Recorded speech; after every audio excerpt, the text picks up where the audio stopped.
He wasn't just great, he changed what greatness meant. Michael Jordan didn't just dominate the 1990s, he redefined the standard of excellence in basketball, forced an entire generation of players to chase his ghost, and made winning feel like destiny. 6 championships, 6 finals MVPs, never lost on the biggest stage.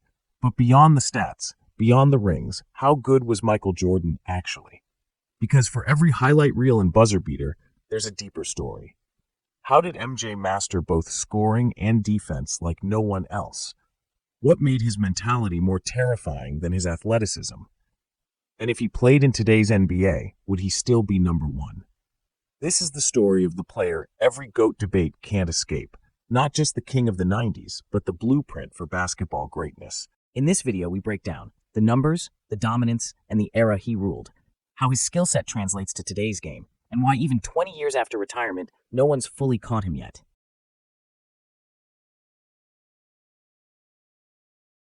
MJ wasn't just the best of his time. He made time itself bend to his will. In the history of basketball, greatness is often measured by numbers. Championships won, points scored, awards collected. But when it comes to Michael Jordan, the numbers are only the surface, because what he brought to the game went beyond box scores. He was a cultural shift.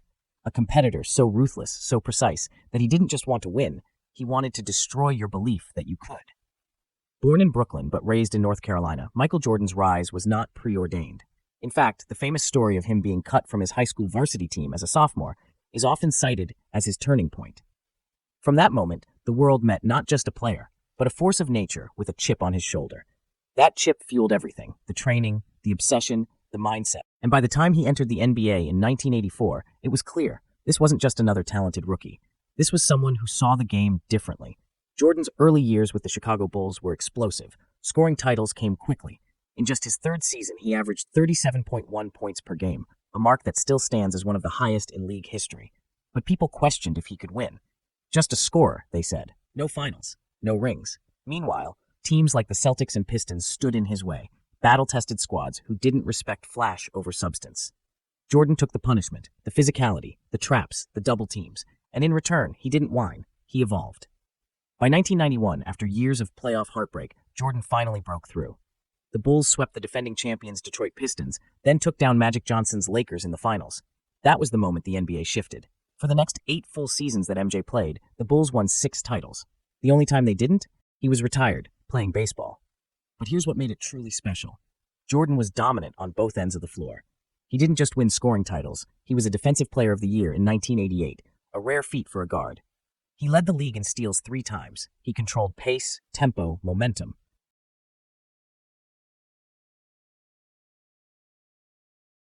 Game 6 of the 1998 Finals, the crossover, the pull-up jumper, the perfect send-off. MJ lived for the pressure. He didn't avoid it, he demanded it. But how did he compare to others in his era? And what made his dominance different from the stars before and after him? To truly understand how dominant Michael Jordan was, we need to step beyond the highlights and into the numbers, matchups, and mentality that separated him from every other player. Not just in the 90s, but arguably in the entire history of the sport. Let's start with the raw data. Jordan won 10 scoring titles, the most in NBA history. He averaged 30.1 points per game over his entire career, the highest ever for any player. He shot over 49% from the field while being the most guarded man on the planet. And this wasn't in a pace and space league like today's NBA. This was in the bruising, grinded-out era where defenses could hand-check, double early, and hit you hard with every drive. Yet Jordan thrived. And not just offensively. Defensively, he was elite. He made the all-defensive first team 9 times, the same number as Scottie Pippen and Kobe Bryant. He led the league in steals 3 times. His ability to read passing lanes, stay in front of smaller guards, and even switch onto forwards made him a complete nightmare on both ends. He wasn't just outscoring opponents. He was outworking them, outthinking them, outlasting them. And when it came to the biggest moments, Jordan delivered every single time. Let's talk clutch. In the NBA Finals, he averaged 33.6 points per game, the highest finals average in history. He won 6 finals MVPs. Every time he appeared, he won both the championship and the MVP. No Game 7s, no losses, just total dominance. Now compare him to his greatest peers. Magic Johnson had 5 rings, but was never a two-way player. Larry Bird was an all-time shooter and passer, but never the defender or scorer that Jordan was. Hakeem Olajuwon had back-to-back titles, but never sustained it. Even Kobe Bryant and LeBron James, both transcendent in their own right, played more seasons and needed more games to rack up similar accolades. And even then, Jordan's per-game stats remained stronger.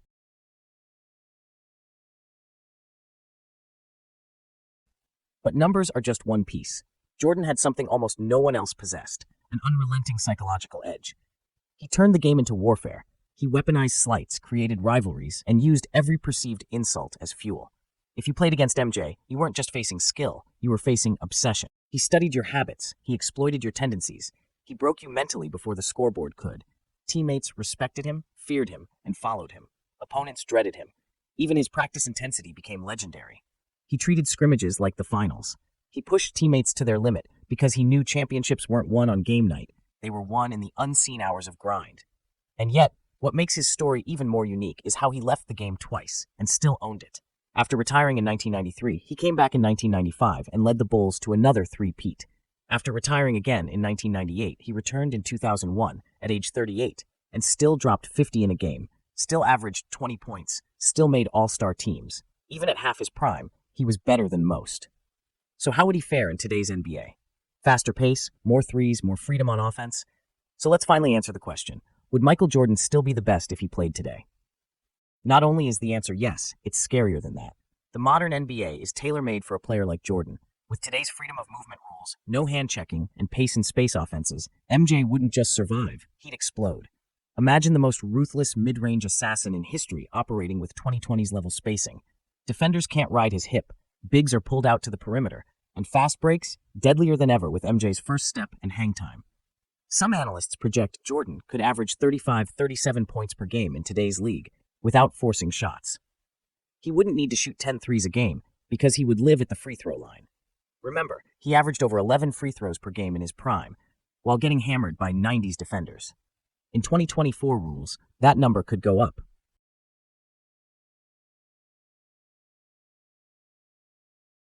He'd come in faster, stronger, and more efficient. Defensively, he'd still be elite. Guards today often lack two-way commitment. Jordan didn't. He could guard 1 to 3, switch out, fight over screens, and crush matchups mentally. In an era where superstars rest on defense, Jordan would take your best player and lock him down, just because he could. But maybe the most terrifying thing about Jordan today wouldn't be physical, it would be psychological. In a league of social media noise, load management, and brand-focused athletes, Jordan would be a throwback war machine. No distractions, no friends on the other team, just pure, unfiltered, competitive fire. Jordan isn't just a stat line. He's not even just a highlight reel. He's a gold standard. The final boss. The, if you're not better than this guy, you're not the GOAT wall that no one's ever truly scaled. So how good was Michael Jordan actually? Good enough to dominate his era. Good enough to dominate this one. Good enough to still own the conversation, decades after his last game. And maybe that's the most legendary thing about him. The game has changed. The league has evolved.